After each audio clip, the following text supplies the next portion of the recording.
అఖండ cinema super success తర్వాత నందమూరి బాలకృష్ణ రూటే మారిపోయింది. ఆయన ఏం చెప్తే అదే నిర్మాతలు డైరెక్టర్లు చేసే పరిస్థితి వచ్చింది.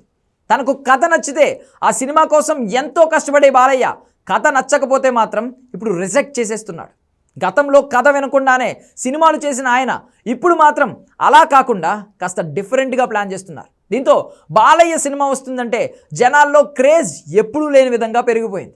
ఇక అఖండ సినిమా తర్వాత నుంచి బాలయ్య నార్త్ ఇండియా మార్కెట్ మీద గట్టిగానే ఫోకస్ పెట్టారు. అందుకే డైరెక్టర్లు కూడా బాలయ్యకు తగ్గ కథలు రాస్తూ కాస్త పవర్ఫుల్గా చూపించే ప్రయత్నాలు చేస్తున్నారు.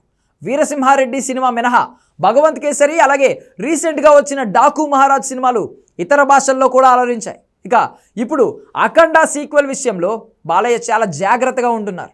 ఈ సినిమాకు నార్త్ ఇండియాలో కూడా క్రేజ్ ఉండడంతో మహాకుంభమేళాలో షూటింగ్ చేసిన బోయపాటి బాలకృష్ణ కోసం పవర్ఫుల్ సీన్స్ను డిజైన్ చేశారు. త్వరలోనే మరికొంత షూటింగ్ మహాకుంభమేళాలో జరిగే ఛాన్స్ ఉంది. ఇక ఈ సినిమా కోసం రెమ్యూనరేషన్ విషయంలో బాలయ్య ఎక్కడా వెనకడుగు వేయడం లేదని టాక్ వినిపిస్తోంది. గతంలో బాలయ్య రెమ్యూనరేషన్ 20 నుంచి 25 కోట్ల వరకు ఉండేది. కానీ ఇప్పుడు మాత్రం బాలయ్య దాదాపు 70 నుండి 80 కోట్లు డిమాండ్ చేస్తున్నట్లుగా వార్తలు వస్తున్నాయి. సినిమాకున్న క్రేజ్ను దృష్టిలో పెట్టుకుని నిర్మాతలకు బాలయ్య స్పష్టంగా చెప్పినట్లు టాక్ వినిపిస్తోంది. ఈ సినిమా నార్త్ ఇండియాలో భారీగా కలెక్ట్ చేసే ఛాన్స్ ఉండడంతో ప్రొడ్యూసర్లు కూడా బాలయ్యకు భారీగానే రెమ్యూనరేషన్ ఇచ్చేందుకు సిద్ధమైపోయినట్లుగా వార్తలు వస్తున్నాయి. గతంలో బాలయ్య సినిమా అంటే తక్కువ బడ్జెట్తో కంప్లీట్ అయిపోయేది. కానీ ఇప్పుడు మాత్రం భారీ బడ్జెట్ పెట్టుకుని సినిమాలు చేయాల్సిన పరిస్థితి. రీసెంట్గా వచ్చిన డాకు మహారాజ్ సినిమాకు కూడా బాలకృష్ణ దాదాపుగా 40 కోట్లకు పైగానే తీసుకున్నట్లు వార్తలు వస్తున్నాయి.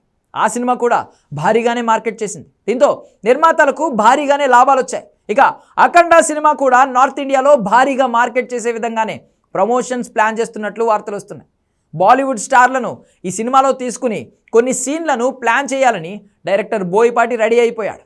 దానికి బాలయ్య కూడా గ్రీన్ సిగ్నల్ ఇవ్వడంతో ఇప్పుడు సినిమా షూటింగ్ కూడా చాలా స్పీడ్గా జరుగుతోంది.